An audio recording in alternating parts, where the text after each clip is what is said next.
Pour mon intervention, vous savez très bien que les droits humains sont intimement liés aux questions financières et spécialement à l'impôt. D'ailleurs, les droits de l'homme trouvent leur origine dans la résistance à l'impôt. Et je peux citer à cet égard la signature du premier document financier, à savoir la Magna Carta, en 1815, donc après la défaite de Dauphine. Après, il y a eu la signature de plusieurs documents financiers, à savoir la Pétition des droits en 1628 et le Bill of Rights en 1689. Tous ces documents marquent la volonté de consécration des droits humains à travers et via l'impôt. Il y a eu également la déclaration d'indépendance aux États-Unis en 1776 qui consacre le principe en vertu duquel aucun impôt ne peut être prélevé sans le consentement des citoyens. Un principe qui a été défendu en 1755 par Jean-Jacques Rousseau dans son discours sur l'économie politique. La Déclaration des droits de l'homme et des citoyens a également, en 1789, mis les bases d'un système fiscal qui est juste, à travers ses articles 13, 14 et 15. L'article 13 qui décide les contours de la justice fiscale, l'article 14 qui parle du principe de consentement, de la notion du consentement à l'impôt, qui est bien sûr différent du consentement de l'impôt, et l'article 15 qui fonde le contrôle. Aussi, la Déclaration universelle des droits de l'homme de 1948 consacre les principes d'égalité, de justice et de dignité. Pour répondre aux dispositions des différentes déclarations, et bien sûr, et compte tenu des défis auxquels notre pays est exposé, à savoir la pression internationale pour la préservation des droits humains, parce qu'on n'a pas choisi de préserver les droits humains, parce qu'il y a une pression internationale pour le faire. Il y a les bailleurs de fonds. Il y a l'ampleur des déficits budgétaires qui sont abyssaux, qui poussent l'État dans une situation d'endettement, dans l'engrenage de la dette, qui impacte négativement, bien sûr, les générations futures. Il y a la prise de conscience de l'importance de la cohésion sociale dans le renforcement de l'attractivité du territoire, surtout avec l'exacerbation de la concurrence fiscale au niveau international. Et face à toutes ces situations, ces défis, donc la contrainte internationale, notre pays s'est trouvé acculé à entreprendre une myriade de réformes visant à relégitimer l'intervention publique et les choix politiques, et ce, à travers la recherche de la performance au niveau des politiques publiques. La question qui se pose avec acuité: dans quelle mesure notre système fiscal actuel consacre-t-il les principes consacrés par les différentes déclarations? Les politiques publiques telles qu'exécutées actuellement à travers le budget consacrent-elles et respectent-elles les droits humains? Le contrôle fiscal consacre-t-il les droits des contribuables? Et je parle sous réserve et sous l'œil du spécialiste, praticien, Simajd, qui nous vient de Marrakech, ou que je salue. Bien sûr, au Raqabad, au Stade Diana, au Stade al-Ammar. Nous savons que l'impôt répond à 4 principes. Principe de légalité, la légalité, égalité, légalité, la nécessité et l'annualité. Commençons par le premier principe qui est celui de l'égalité. Donc le principe de l'égalité nous renseigne sur la situation de justice ou bien d'injustice d'un système fiscal. Donc cette justice qui est évaluée en se basant sur 2 théories. La théorie du bénéfice et la théorie de la capacité contributive. La théorie des bénéfices a été développée par Thiebaud. Pour qui il ne faut pas voir en l'impôt une spoliation, mais il faut voir la contrepartie. Il faut voir la combinaison impôt-bien public qui soit attractive pour pouvoir juger de la justice d'un système fiscal. Donc, il convient ainsi de montrer le processus qui a sacralisé la notion de service public avec comme résultante l'asphyxie et l'accablement des citoyens par des impôts ahurissants, exorbitants et injustes. La théorie de capacité contributive, c'est celle qui nous parle de la progressivité du système fiscal, parce que pour juger de la justice d'un système fiscal, on parle de la progressivité. Partant de ces 2 théories, notre pays a mis en exergue dans la Constitution 2011 et dans la Loi organique des finances 173 des notions en rapport avec l'importance de la performance des politiques publiques, le renforcement du rôle du Parlement en matière de contrôle et d'évaluation, la réédition des comptes et la responsabilisation des gestionnaires, la clarification de la destination des deniers publics, aussi la loi cadre portant numéro 69-19, portant réforme fiscale, et elle a été adoptée avec pour objectif principal de consacrer la justice sociale par une justice fiscale, parce qu'il n'y a pas de justice sociale sans justice fiscale, bien entendu. Donc, sans trop m'attarder à exposer l'évolution du système fiscal depuis l'indépendance et à travers les différentes réformes qui ont été mises en place, je vais me focaliser uniquement sur la récente réforme fiscale contenue dans la loi cadre 69-19 et entamée en 2023 avec la réforme de l'IS, qui va aller jusqu'à 2026, la réforme de la TVA en 2024 et la réforme de l'IR en 2025. Concernant l'IS, il y a eu une modification des taux. Il y a eu une modification des taux pour aligner les taux supérieurs à 35%. Donc, et pour les taux, pour les tranches inférieures qui sont le bénéfice net réel qui est inférieur à 300 000 dirhams, on va passer de 17,5 à 20%. Donc, et là, on pourrait se demander sur la liberté d'entreprendre. Ça remet en question la concurrence fiscale, la concurrence, et l'attractivité du territoire et la compétitivité des entreprises marocaines.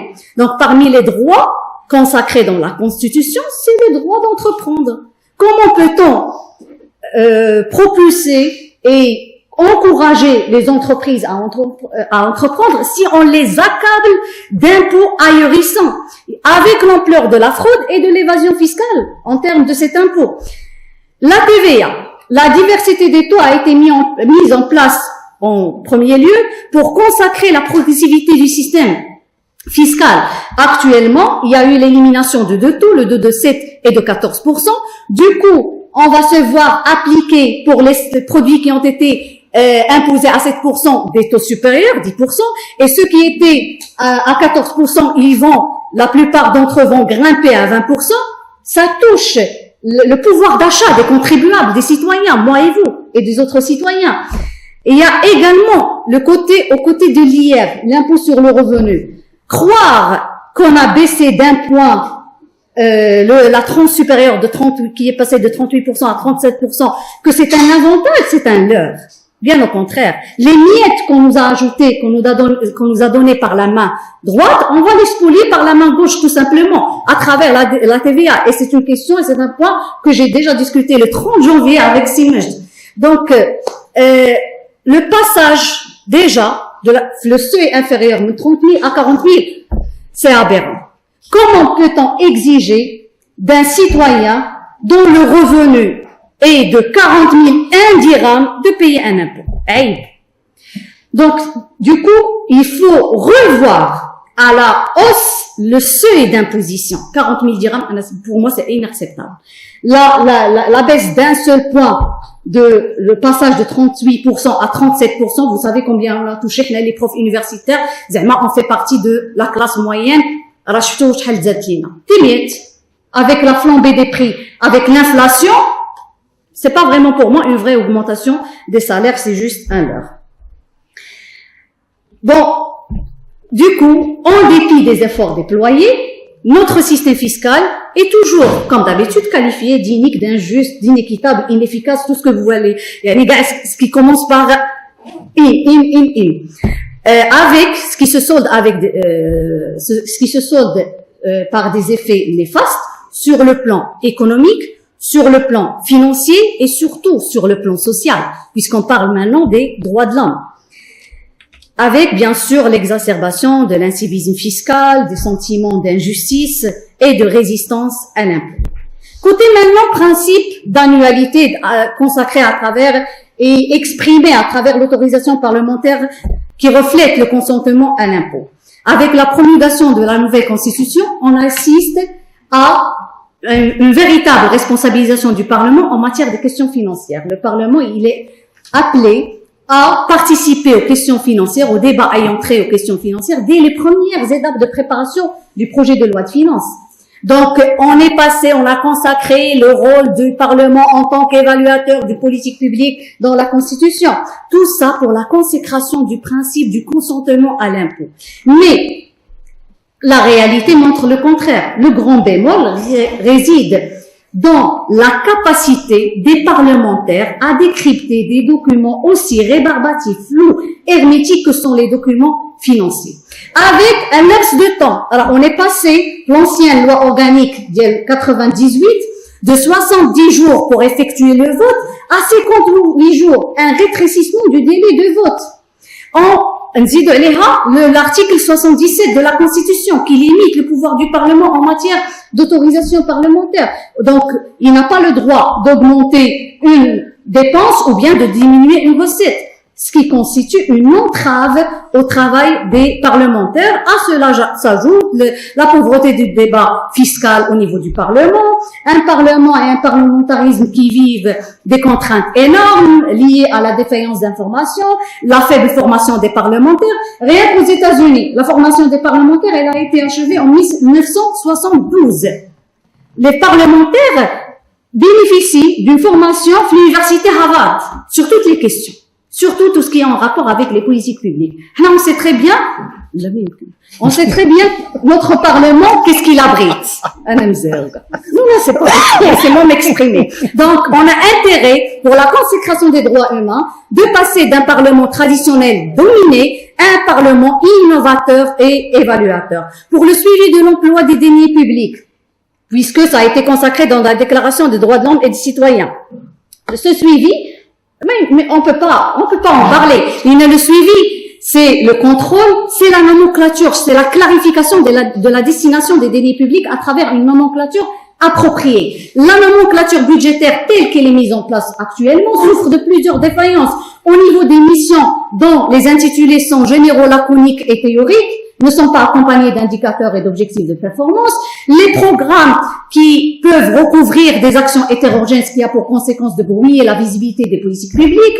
Au niveau des indicateurs de performance qui sont complexes, les résultats, la difficulté de relier les résultats avec des actions qui peuvent être la résultante ou bien les résultantes de plusieurs interventions. Donc, du coup, la nouvelle nomenclature budgétaire est loin d'atteindre l'objectif de suivi de l'emploi public tel que recherché dans les différentes déclarations. Concernant le contrôle, il y a la responsabilisation des gestionnaires et la réédition des comptes. Ces gestionnaires qui sont tenus d'élaborer des rapports, des projets ministériels de performance, des rapports ministériels de performance. Il y a également le rôle de la loi de règlement. Mais l'expérience des différents États, elle a montré qu'il est difficile, que c'est une tâche ardue de lier entre responsabilité et politique publique exécutée, entre gestionnaire et action. Donc, du coup, parce que il y a des actions qui sont les résultats de plusieurs intervenants, donc de plusieurs gestionnaires qui ont intervenu pour réaliser cette action. Pour ce qui est de respect des droits de sûreté et de liberté de la vie privée, là, on pourrait évoquer la procédure fiscale et les invasions de la vie privée. Il y a également les contrôles fiscaux qui menacent la liberté du domicile. Il y a le secret de correspondance. Il y a pour les droits de propriété. Il faut protéger les contribuables contre les actes confiscatoires de la part de l'administration fiscale. C'est ce droit de propriété qui est consacré dans l'article 17 de la Déclaration universelle des droits de l'homme. En guise de conclusion, il faut réformer la réforme mise en place actuellement, que ce soit au niveau des politiques publiques, que ce soit au niveau des systèmes fiscaux actuels. Le problème, c'est que nos politiques, que ce soit fiscales ou la politique publique en général, sont le résultat d'un mimétisme aveugle de l'expérience et des pratiques françaises. Du coup, c'est pas l'émanation du contexte national, le résultat, c'est l'échec. On manque de spécialistes, on manque de concepteurs qui peuvent mettre en place des politiques publiques appropriées. L'État marocain ne manque pas de spécialistes. L'État marocain ne manque pas d'experts. Pourquoi mimétiser des expériences étrangères ou après leur échec à l'étranger, nous appliquons ici au Maroc. Donc, je vous remercie pour votre attention. Je vous remercie.